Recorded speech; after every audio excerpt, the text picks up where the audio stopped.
Okay, so you're going to want to look for a landscape photograph. You can just go ahead and Google it if you want.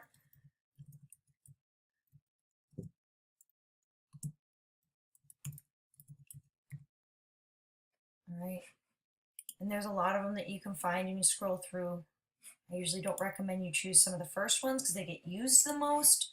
But you're going to want to look for one that has interesting textures to it and also a good amount of space. So not necessarily like a sunset over the ocean, which is only going to have two textures. You're going to want something that has kind of some areas of interest where you could add patterns. Okay. When you find what you want, you can go in and print it, right, to a full size of sheet of paper.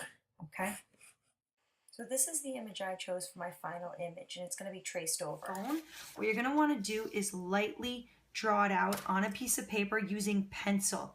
Do not use pen, okay? There's a reason why we're using pencil, and you want to draw lightly. So I just lightly sketched this out.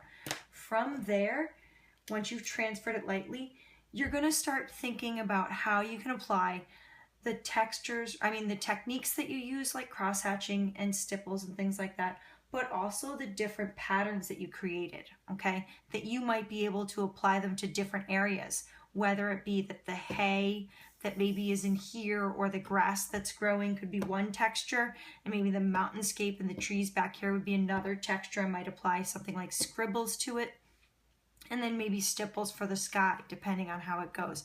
You're gonna wanna also do or add areas of space, meaning that the marks that I make in the front of it, okay, no matter what the pattern is, are going to be longer than what I do back here. Back here would be very small because it's further away. So something like this, where I'm doing kind of a spirally type thing, adding in this pattern or this texture, okay, I'm not going to want to use I'm going to want a larger pattern when I go into here, okay, to make the hay or grass or whatever it is here, okay, and then even longer in the front. So I'm creating space by how big of a mark I do. You know, in here I might do kind of a scribbly type thing. This, I'm going to probably go in and make it more straight, okay. I could use stipples up here. So I want to think of different patterns that I could apply to it to create value. Okay. Don't be afraid to leave areas without any pattern in them. Areas of rest. It's going to create contrast if you have dark next to light.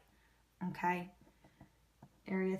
Things like that. Also, don't go in. Once you've drawn it in pencil, the big thing you want to remember is don't go in and trace or outline the whole thing over again. There's no reason. You already have it drawn in pencil. You wouldn't do the work a second time. It doesn't make sense. The reason why we're doing it all in pencil is because at the end you can go back and you can erase these outlines that you've kind of created and just the patterns will show. Okay, so it really does work. All right, I've done this a long time. I know what works, what doesn't, so don't outline necessarily. Just use your patterns, okay? So you go in and you fill in the whole thing with different patterns and it will come out really well, trust me. And as always, last thing you're gonna do, name in the lower right-hand corner before you pass it in, okay? In pen or in pencil, either one, okay? So in my case,